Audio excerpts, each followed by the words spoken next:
This is episode 110 of Off Script with Trish Close, intimate interviews with interesting people. Joining me today via Skype, super excited, I have Sarah Tracey, sommelier and founder of the Lush Life. Hi, Sarah Tracey. Hello.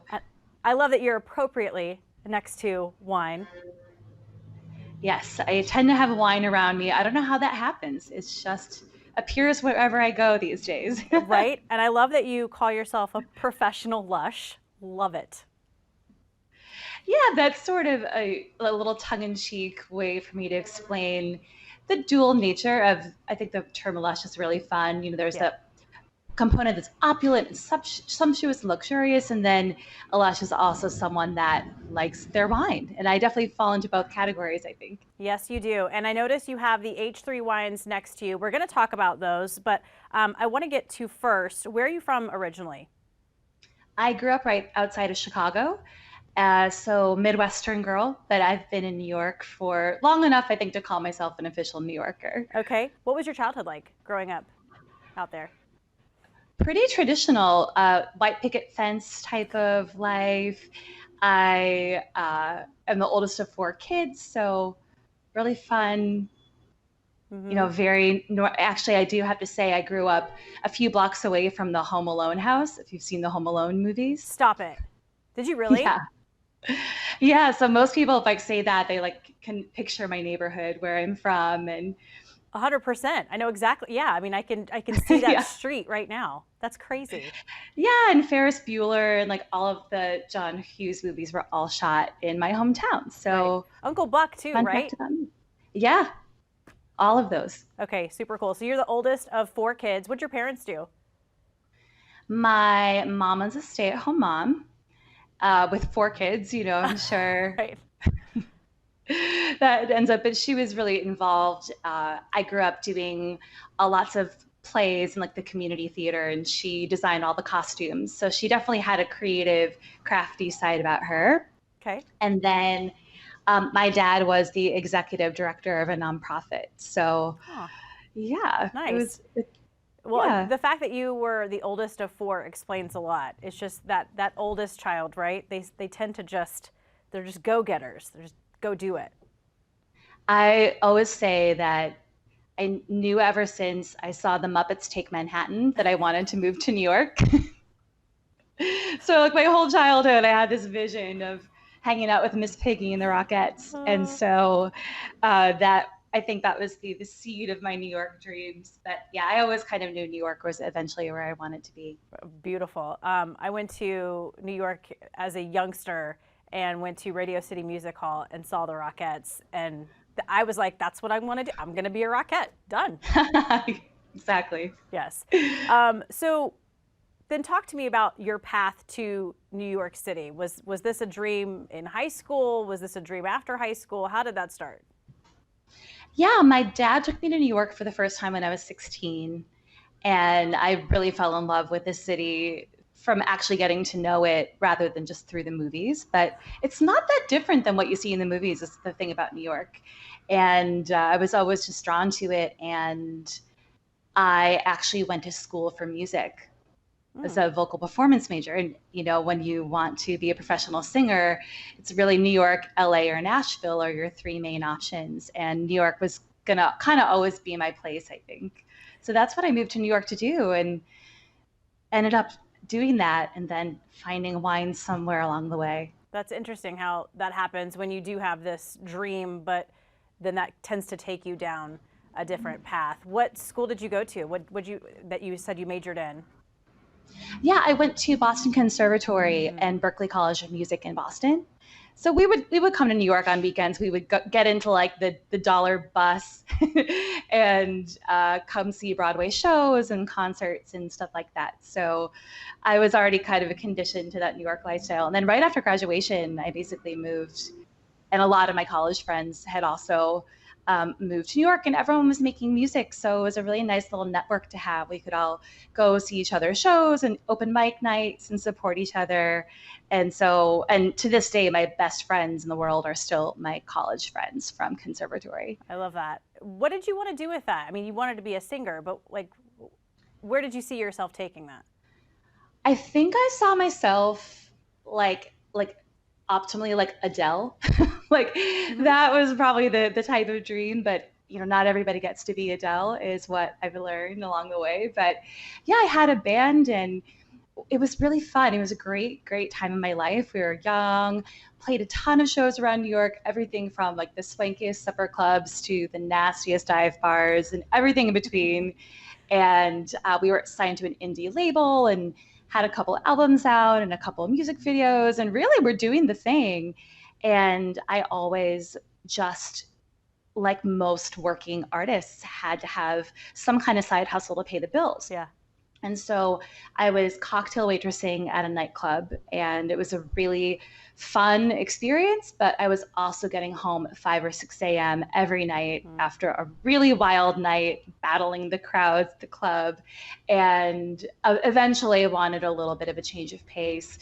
And so rather than going to work in an office like you would logically think I would want to do if I wanted a lifestyle change, I said, I'll keep waitressing, but I think I'm going to go work at a little wine bar, something that's really laid back and chill, where I know I'll be home by 11 p.m. every night, just serve some wine and cheese to people. So that was really the kind of trap door that led me down the rabbit hole of wine. Never anything that I thought I would focus on career-wise, but I was really doing music, and then the side hustle was the wine, and now wine's become the main thing, and music's a little bit still of a side thing for me too. So I was able to keep music as part of my life, which was always, Yeah. I love makes that. me I'm glad music is still there. It's so funny you say that. I've heard this a lot from the wine nerds. Master of Wine, Bree Stock, she's actually from Australia. She came to America. She wanted to be an actress, was just full on ready to do it. Had to have a side hustle, worked in a restaurant. Then the wine bug just bit her, and now she's a master of wine living in Oregon.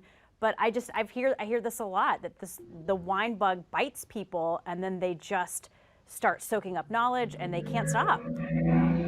Yeah, that's so accurate. Many wine professionals have a history as artists, and it's interesting with the wine industry.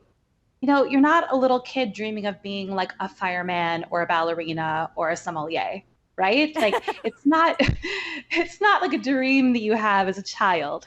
So everyone, once they find their way into wine, and I didn't even know wine could be a career, to be totally honest with you. My family's not in the industry.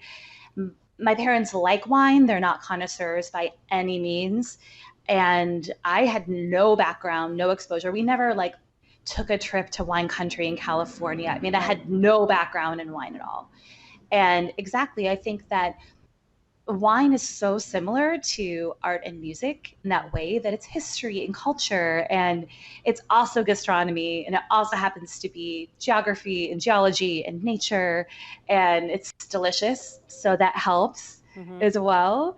But there's so much about wine. There's a lot of parallels, and now I do a lot of education on the wine side, and I feel like my music background's helped me a lot. I equate it to, my grandfather was a professional cellist. While dreaming of being a pop star, I also studied a lot of opera and classical music technique, and I love classical music. And with wine, I find it to be very similar to music in that way, that people know what moves them and they know what they like, but they don't always have the vocabulary to be able to identify it or express it or to ask for it. You kind of have to take a music appreciation class or an art history class to get that vocabulary to be able to really engage on it. But you still know what you love. Even if you know nothing about music, you still know when a symphony moves you. And I think with wine, it's so similar. You still know a wine that moves your soul in some way, Sure. even if you don't know how to describe that or explain it. So a lot of what I focus on now is giving people that vocabulary. I love that. And it's so true, because if you think about those two things, because I do love wine, but at times it can be so overwhelming, right? You go into a wine shop and you're just like, I don't even know where to start. And the same with music. I'm a huge fan of music. I know what I like, but when you start looking for other new music, it's overwhelming. There's so much out there. So you do have to start small, baby steps, right? And then just sort of build on that. Yeah, and wine, of course, is the thing that's confusing about wine is more like wine laws and appellations and all of the regional quirks and all of that. The actual experience of tasting a wine, to me, is pretty simple. Sure. When you start getting into the intellectual and geographical and like legal side of it, that's a little more tricky. Yeah, which is But fun for those anyone can people. learn to taste wine. Sure, and Yeah. and that's fun for those who are looking to just soak up every little facet of wine. But yeah, I totally get what you're saying. Let's go back to that wine bar. You're there, and obviously from day one, are you just like, okay, help me, teach me, or like how did that work? It was actually a little bit different. I had a natural curiosity Okay. and I liked wine. I was like, oh, this is cool. I'll start tasting it. And the owner approached me and he said, hey, Sarah, I think I want to start like on Monday night. People can come in, pay $20, taste 20 wines, and have you host that. And I was like, yeah, that sounds like a fun Monday night. Why not? We were kind of slow on Mondays. So it was a way to kind of promote what we were doing. And so it was really through me sharing wine with those tasters that would come in and communicating about it to them and seeing them light up when they suddenly saw it in a new way or understood something about it. That was really the first inkling I had that wine could be something that I would even be interested in pursuing. At that time, I was still really, really, really involved in music, and a lot of the money I was making at the wine bar was going to fund my next album. So I really had my eyes on the music prize.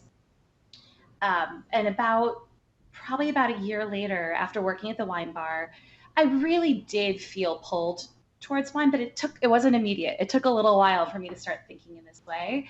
And we have a local winery here in New York City. And I said, if I'm interested in wine, I should probably go and see if they'll hire me at the winery to like really learn more. And the winery happened to also be a music venue. So a 300-seat concert hall Oh, next to the winery, wow. called City Winery. Yeah. So I thought, I could bring my love of music and my love of wine together. And, you know, it seemed like a good fit for me. So I showed up on their doorstep and kind of begged them to hire me, which they did. They said, come back tomorrow morning wearing all black and we'll get you started. Come back at 9. And I showed up, and the first thing they do when I walk in the door is take me over to this wine tasting station. And they say, this is a spit bucket. Your job all day is to keep the spit buckets emptied, rinsed, cleaned, and replenished. And if you don't have any spit buckets to empty, here's where the glasses are. Here's a polishing rag. You better start polishing some glassware. And so it was not the glamorous, I was not in the cellar tasting barrels with the winemaker right away. I really, but I loved it. It was so exciting for me. I loved just being a fly in the wall of that world. And we would have visiting winemakers that would come when they were in New York just to come by and check it out. And sometimes they would host tastings and dinners. So I got to meet a ton of people. And I just learned as much as I possibly could about the winemaking process through that job. And I ended up being there for 6 years and worked pretty much every job in the building by the time I finally left. Right, right. Well, here's the totem pole, and here's Sarah way down here. But yeah, but you have to go through that, I think, to appreciate where you are right now. Yeah, and to really learn from the ground up, I think, in any industry when you're brand new and you're starting. And also, I mean, at this point, I was in my late 20s. Like, I wasn't a straight out of college. Like, Yeah. I had some catching up to do. It was definitely like a second career chapter for me. My first 10 years in New York were all about music. Sure, sure. So I'm curious, though, was there ever, because I like to refer to it as kind of the aha moment, was there ever a shift where you were like, huh, this is it, guys, this is it, I think this is it? Or was it ever you didn't want to say goodbye to music, so you never really wanted to admit, like, yeah, I'm definitely going down this path, because that meant music had to be left behind? Well, I had a very epic New York night that was definitely the turning point for me, where I had played a show with my band. And at that time, we had released an album, we had played a ton of shows. there was going to be a little bit of downtime before we started writing the next record. That used to happen more, I think, when people would release an album. Now it's just artists are in the studio releasing a single every month. But I knew I was going into like a little bit of a phase of taking a little time away from the studio just to regenerate my idea and write some new songs and things like that. But my band had played a sold out show at this downtown club, packed the house, had an awesome night, felt amazing about it, got off stage. The owner refused to pay us. Classic music industry, for some reason, he didn't have the cash. And so I'm fighting with him in the back office, and my band is waiting for me to pay them. And it ended up just being this really devastating night. Mm-hmm. And the very next morning, as I had been making more of a name for myself through this blog that I had started that we can chat about. The next morning, I had an email from a winery in Tuscany saying, "Hi, Sarah, we love your writing. We'd love to introduce you to our wines. We'd love to fly you to Tuscany to spend a week with us, see what we do, learn everything about us, all expenses paid." And I was like, what life do I want? Do I want to be fighting with the club owner and crying in the cab home? Or do I want to be, jetting off to Tuscany? That was the moment that I said, okay, I'm seeing like two life paths here. Why don't I put some time into wine for a while, knowing music will always be there? So it wasn't necessarily a complete and total overnight pivot, but that if I could say there was one moment in my career that it seemed to influence me, I will always remember that night and then the very next morning. It was like a sign.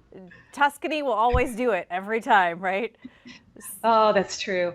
So then let's back up a little bit. You were writing a blog at the time. You were still doing music. You're working in wine, but you started a blog. What started all of that? Yeah, because I thought I didn't have enough to do with the full-time music career in my career. So let's start a wine blog too. Why not? That was really just something fun for me. I was at that time getting super into wine. I was studying for my certified level with the Court of Master Sommeliers, and I was learning so much about wine. And I would just go to dinner parties and, throw around like some fun facts that someone might not have known about that bottle of Chianti. And my friends were like, wow, that's so cool. That's so interesting. We'd love to learn more about wine, but we feel like it's kind of boring and kind of a lot to take on. And I started looking around at, resources online, if there's things I could point them to, like, oh, if you guys want to learn about wine, check out this website. And I was finding, no offense to them, but Wine Spectator, Wine Advocate, very, very specific wine reviews of collector level bottles. And to be honest, I was reading these sites and I'm thinking, if I think this is boring and I'm studying to be a professional sommelier and I'm in the wine industry, my friends are never going to be interested in looking at a website like this. Right, a little dry. Wine info, a little dry. But I said they would love the actual content. It just needs to be presented in a way that they can relate to. And so I said, I'm going to start a blog, and it's going to be a wine blog, but it's going to be dressed up like a lifestyle blog. And it's going to have wine info, but also beautiful serveware and glassware and maybe some fun home decor, maybe a music playlist that would be a nice thing to listen to while you drink the wine. And then also basic education stuff, like, is a screw cap bottle okay, or does it have to be a traditional cork? Things like that. So I started the blog truly just for my friends, to give them like a fun way to learn more. And it just grew really fast. I think there was a real need for it. This was in 2014. So there was a lot less out there online in terms of wine media than there is now. But it started to grow really fast. And I think that a lot of my peers were like, pardon the pun, but they were thirsty for actual wine info that was presented in a way that was interesting. I welcome all the puns. And fun to read. Yeah, I welcome all the puns, by the way. But I do find too, in my 20s, I was getting into wine, loving it. But you're right, some things that you find online tend to be out of reach. And if this is something you're interested in, you want to be able to touch it. And it's like, I'm broke. I can't afford that. $60 Yeah. bottle of Pinot Noir in the Willamette Valley. Come on. And to me, that's actually not very interesting to read about. One thing I'm pretty proud of is 5 years later, 6 years after blogging, and now I'm writing for a lot of media outlets as a wine journalist, I've never written a wine review. Mm. To me, that's only interesting to someone that's actually going to go be able to get that bottle and then what they're going to open it and taste it while they're reading your review. And to me, it's like I'm not going to spend a lot of time reading a review of a movie I'm never going to see. Good point. Okay. So I just kind of felt like, wine reviews to me aren't that interesting to read or write. Yeah. I like to tell more of the story behind the wine and less reviews and point scores and things like that. I can get on board with that for sure. And clearly you were good at it because a winery in Tuscany said, hey, we dig it. Come on out. So what was that trip like? I'm assuming you went. I did go. I couldn't believe it. I think that's a thing at the time when people ask me now about starting a blog or becoming an influencer, is that you have to do it because you love it. Mm-hmm. And at that time, I was not savvy about the wine business. I never thought I would get sent on a free trip to Tuscany from starting a blog. I remember when someone said for the first time they'd like to send you a bottle of wine. I was like, what? People are going to send me wine? This is so cool. And now, you can read a million ebooks on starting a blog and an Instagram and, doing all of this stuff. But back then I didn't have any real context for it. So I just did it because I loved it with no expectations of anything ever coming from it. And here we are. But yeah, it was a great trip. I'm going to open my eyes to a lot of things. I said, this is kind of the life for me. This is what I want to do. That is amazing. I want to travel around. Yeah. And yeah. Okay. And I just want to ask too, because you see this a lot where, someone wants to start a wine blog or start a podcast or whatever. And it's just, you're thinking it's not going to come to you. You have to put in the work. And you were clearly putting in the work from day one. When this was something that was really interesting to you, you said, this is what I want to do. I'm going to start this blog. And you put in the work. It didn't just land in your lap, I guess, is my point. Yeah. And I loved the work. Again, the work for me was just to learn so I could be better at my job. Mm-hmm. It wasn't to, get free trips and things like that. Oh, for sure. Yeah, 100%. Yeah. So you come back home. Do you find that things just sort of explode at that point and it's just one thing after another? Yeah, and that was a little strange, especially after trying so hard in the music industry for so many years and feeling like it was a real uphill climb. And, it was 2 steps forward, 1 step back in music. And then to see wine, I'm just going to start this thing for fun as a cool hobby and then have it really take off. That was awesome. But it was a little bit strange because I was used to thinking it was going to take years and years and years and years to get any kind of progress. And it just started happening so fast. But that was another thing for me that I was realizing, okay, if this seems to be coming naturally and easily, there's like a good flow happening here, I guess I'm on the right path. Oh, absolutely. In fact, it was happening like Martha Stewart happening for you. Yeah, that was an interesting one. I was teaching some wine classes at the winery and her editorial team came to take my class just for like a fun night out. Oh. And yeah. And they had a great time. And I didn't know who they were. And at the end of the evening, one of the ladies came up to me and she said, hey, your style is so great. It's just smart and simple. You make it so easy to understand. And I would love to know if you've ever done any writing. And I said, yeah, I have a blog. It's about 6 months old. I would love for you to check it out. And I gave her my card because I had little business cards printed up for my blog, which I was always so excited to hand out. And I didn't hear anything for months and I kind of forgot about it. And then she ended up calling me like 3 or 4 months later and saying, I don't know if you remember me. We took your wine class. I got your card, but I'm an editor at a media outlet and we're looking for a wine writer. And we were interested in you. We've been following your blog. We really like it. And let me know if you'd like to chat more. And I said, okay, well, what's the media outlet? Right. She said, oh, it's Martha Stewart living. And I did a movie style, like put my hand over the phone. I was like, ah, and got back to the phone. It's like, I would love to discuss more. Totally kept my cool on the call. But it was a really, really cool development. Again, nothing that I ever necessarily planned. Yeah, well, I'm sure it's like totally keep your cool. Like, oh yeah, I guess I could find some time to write for Martha Stewart. No big deal. Did the blog start as Lush Life, or did it turn into Lush Life? Okay, so you started it as the Lush Life. Yeah, the Lush Life was the name. I think I was thinking, oh, I don't know exactly how it came up. I think my roommate at the time, I was playing around with the word lush because I liked it. Mm-hmm. I was like, Lush Life, no, that's taken. Oh, Lush Life. She's like, how about the Lush Life? And I was like, that is perfect. So yeah, it started as the Lush Life, and it's still the Lush Life today. And I'm still publishing on the blog along with all my other stuff. Okay. I love it. And it's like my own little corner that I get to do whatever I want. Not working with an editor or anything. Yes, you know? It really is. It's just your, like you just said, it's your little corner to basically just spew out whatever you want about wine. And did you find after Martha Stewart, did other opportunities pop up, obviously? Yeah, the biggest difference there was that anybody would answer my phone call. Any winemaker I wanted to talk to. That's Martha, right? Just boss. I mean, I love that. That's so cool.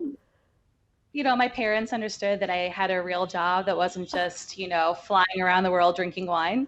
So they could tell their friends, oh, yeah, Sarah writes for Martha Stewart. Yeah. And so that was another big perk. But it's like anything else. You have these things happen in your career and you feel like, oh, is this going to be a huge, big break? And I don't think it really works like that. You know, for me, it's just like step by step. Like, start writing for Martha, doors start to open, things start to happen. It was little by little. It wasn't like overnight, everything was totally different. But it was nice to be taken a little bit more seriously. And it was very bizarre to enter the wine writer community and be the only female most of the time, be many times the only person like under the age of 50 at the table. Yeah. So that was, you know, very cool, but it took a little bit of adjustment. I had to go to a couple wine luncheons before I felt more confident. I was often mistaken for like the PR assistant that had put together the guest list, or the girl that put the gift bags together, or, you know, now people know who I am. And after going to lots of events and networking, you know, people are familiar with me. But at first, it was a whole world that I was thrown into. Yeah. That was a big difference. When I started writing for Martha, I did start getting invited to more prestigious luncheons and events and things like that. And I was a brand new face, and that did happen really fast. Mm-hmm. So I had to understand what that was all about. For sure. And I mean, it's obvious you have personality with a capital P. I mean, there's no question around that. But what do you owe also your success to? Do you think it's because you take something that is as overwhelming as wine and just sort of break it down so it's no big deal? I think so. And to be honest, there's not that many sommeliers that are interested in that. I think many of my peers are much more interested in talking about the back of vintages of Bordeaux and the different soil types in Burgundy. And they're not really interested in like, okay, what cheese do I pair with this screw cap bottle of rosé? Mm-hmm. And so for me, I feel like I have a very specific niche that isn't that competitive. So it might have been easier to get noticed for that because I'm a working wine professional and I can geek out with the best of them. I love talking about Bordeaux vintages, but really what lights me up is just talking to everyday drinkers and getting them excited about wine. And you know, when you don't know a lot about wine, every single thing you learn just opens up the wine world for you. It doesn't take a lot. It's like the tiniest nugget of info can totally change your relationship to wine for the rest of your life. So I've always really loved working with everyday drinkers and more on the lifestyle side of wine. I love to cook. I love to entertain. I love to make cocktails. And for me, again, bringing that wine professional background to the lifestyle media is something like not a lot of people do. You are correct. Sometimes we just need a place to go, I'm serving this tonight, what would be the best wine? And if you go to, if you just Google that, you can get a bazillion different things pop up. So you just need this little corner of like, Yeah. Right? Just, I need a quick answer. Or just know the question to ask. Exactly. A lot of people don't even know what they should be asking, which is for sure. Interesting. So, well, I am curious how the pandemic, how the Rona has affected. Oh, a lot. Yeah, a lot. It's just been interesting that I was working with a lot of restaurants on the consulting level, helping them build their wine programs and be profitable and training staff. And a big part of my business was restaurants. And now that is no longer happening. So that was a big shift for me.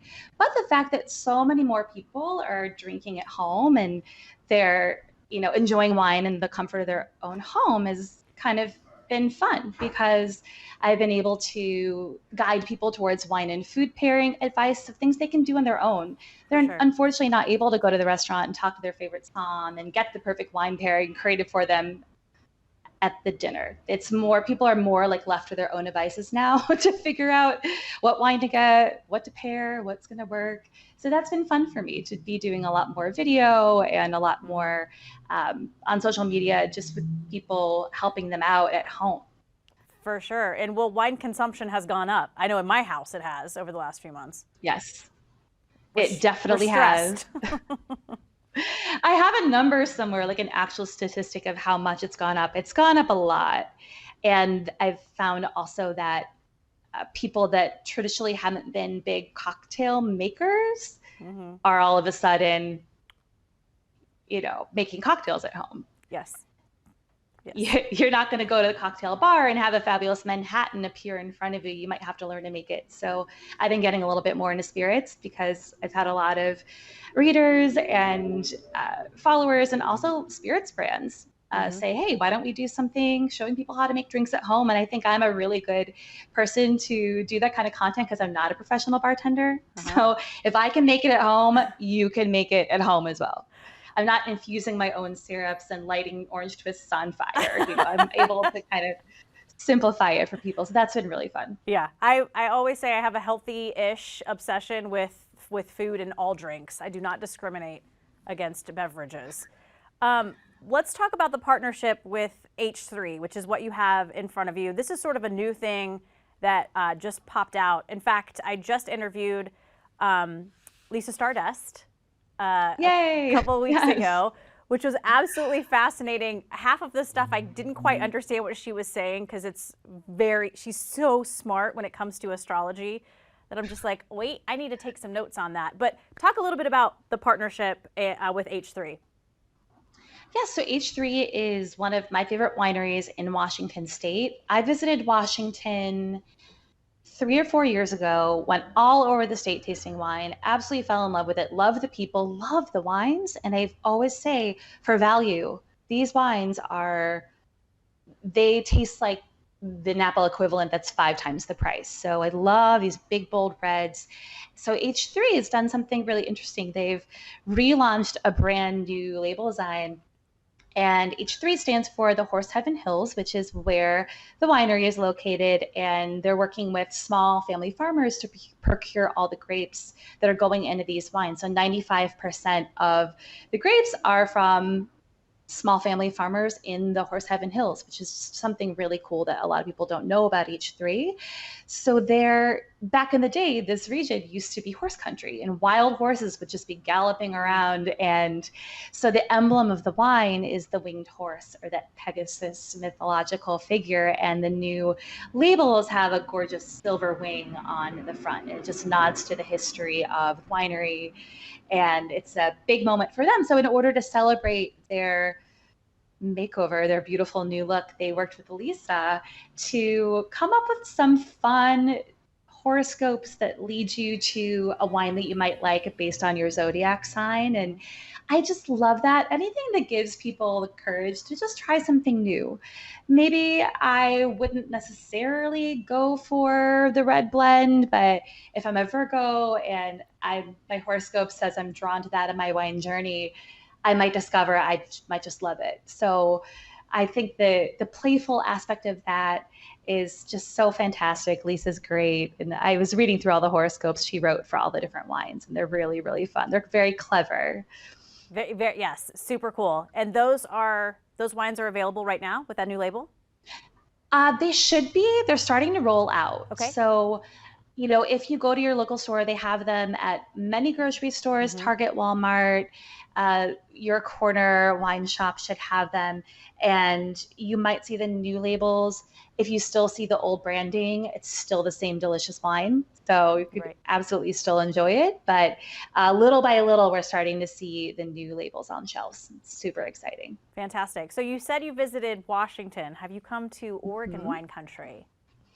I did. Last summer, I spent like only 2 or 3 days in McMinnville. So I need to make more time and go back, but I love it. To me, spiritually, it has some similarities to the Washington wine country, just really humble people making really wonderful products, and just so friendly, and beautiful wines in Oregon. Yes, incredible wines. I am a little biased because I live in Southern Oregon. We have incredible wine country down here too. So if you come back, make some time for Southern Oregon, please. I need to just spend like a couple weeks in Oregon, I think, because again, the wines and the people. And it's interesting because in my time in restaurants in New York, Oregon Pinot Noir is just dominating the scene right now. When I first started my career, it was definitely all about Cabernet. And I've seen a lot of Cabernet is a classic. It's always going to be a big player on a wine menu, but it's been interesting to see how Oregon Pinot Noir specifically has really become such a coveted wine. That's a kind of a recent development in New York. And the cool thing about Southern Oregon is that we have microclimates down here. So we have pockets where it's cool enough to grow Pinot, but then it gets super hot in other parts of the region. So winemakers can grow Tempranillo and Malbec and things that need a lot of heat too. So that's what I love about Southern Oregon, is that it's just incredibly diverse. But yeah, if you ever come spend 2 weeks in Oregon, please make some time for Southern Oregon. That would be awesome. Definitely. All right. We're going to wrap up just a little bit, but I have to ask you about this 60s girl group tribute band, please, ma'am. What is that about? Yes. So as you know, we've talked about music was my first love. And I ended up seeing an audition for a vocal group, and I didn't know much about it. I showed up the audition and I ended up getting this gig. We are called the Chiclettes, and we tribute all of the girl groups of the 60s, 70s. So we do the Supremes, Ronettes, Chiffons, Shirelles, the Shangri-Las, all of those classic songs. And it's just a blast. We travel all around on weekends. I'm now what they call in the music scene like a weekend warrior, like really doing that on the side of my full-time job. But it's just so much fun. And I think what I love about the music is it's all the Motown era, girl groups, soul, doo-wop.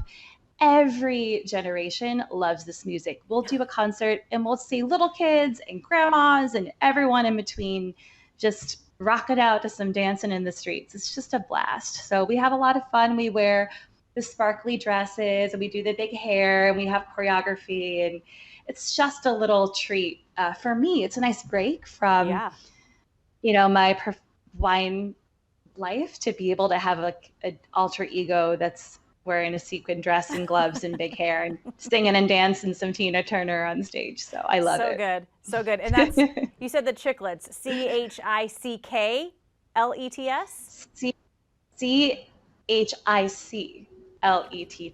Okay. Love it.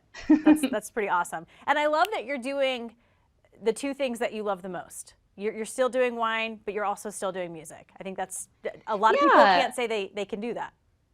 I feel, why choose? And you can be a full-time wine professional and still do music. You could be a full-time music professional and still be into wine. So for me, I never felt like I had to choose, but I feel very lucky. The Chiclettes has been a really fun just thing that has happened in my life. And it's great because we have, a full backing band and a manager and a music director, and they do all the booking and the marketing and the contracts, and I just have to show up and have fun on stage. It's something that's different than when I was running my own band and I was fighting with the manager to get paid. Now I don't have to do that anymore. So Perfect. That was really nice. So for the wine noobs, I'm obviously going to send them to you. That's Lush Life. But if you had just one little bit of advice or knowledge for someone who, let's say, went to a party last week and they're just like, oh, this is fun. Wine's kind of fun. And they were just getting started. What would you suggest? Well, the good news is your main homework is just to taste as much wine as possible. Perfect. So most people are excited when they hear that is step one. But one thing that they always tell you when you start out studying wine is to go to the farmer's market and smell everything. If you see tarragon, smell that. Nectarines, smell that. Porcini mushrooms, smell. You're building up a library in your own mind of aromas and things that they smell like. And that way, the next time you swirl a glass and you lift it to your nose, you're like, ooh, that smells like tarragon, right? It's fresh in your mind. You're building those references for yourself. And most of wine tasting is actually your sense of smell. So the more you can develop that, sometimes I'll smell a glass of wine and say, wow, that smells like chalkboard erasers. And sure enough, it's a wine that's from an area where there's chalk soil, and that's influencing the wine. So it's fun when you can have that mental library of different scents and start to match them up with your wines. And then you learn about the wine and you're like, ooh, this is why it smells like eucalyptus. It's really cool. So Sarah is giving us all the permission to be the creepy sniffer at the farmers markets. Just go do it. If anyone asks, because Sarah told me to. I will totally take that burden on. You can totally blame me. But you're right. Your palate is like a muscle. The more you're tasting wines, the more you're getting, oh, this tastes like that Pinot that I had. And then come to find out, oh, it's from the same region. Ah, I get it. Yep, it's totally muscle memory. No one is born an amazing wine taster. That's one thing they say. No one's born a great samurai sword maker. No one's born a great wine taster. This is a skill that you have to grow, flex your muscles. It gets so much easier the more you do it. It's like going to the gym. You start out with those 1 pound dumbbells, and before you know it, you're just going to increase your weight every time, and you're benching 300 within a year, right? Exactly. So everyone's got to start somewhere. And my other advice would just be, don't feel ashamed or embarrassed to admit that you don't know everything. Don't be afraid to ask questions. With wine, a lot of people feel like, oh, I should know this. And I'm embarrassed to admit that I don't. So I'm just going to kind of swirl my glass around and act like I know what I'm doing, which doesn't do you any favors. There's no prize for being the geekiest, naturally geekiest wine person. Everyone's got to ask the questions, and don't be shy about that. Good wine professionals now will never judge you. Right. There's a vision of a sommelier that's an old French guy that just makes everyone feel inferior because they don't know as much. And that's not the way that the industry is evolving. You have lots of enthusiastic, really approachable sommeliers, people that work at wine shops that just love wine, and we'd love nothing more than to be able to share it with people. Yeah. We love it when you ask questions. Right. I tell my reporters that all the time. It's okay to say, I don't know. Absolutely. Yeah. Smart words. Okay. Now, if you do want more information, go visit Sarah Tracey at The Lush Life. You can also follow her on Instagram. It's at thelushlife.xyz.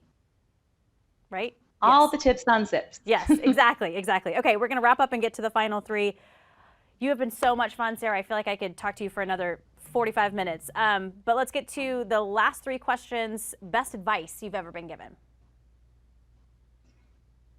Definitely from my dad, who told me when I moved to New York that I'm the person that has to look at myself in the mirror every day and be proud of my choices.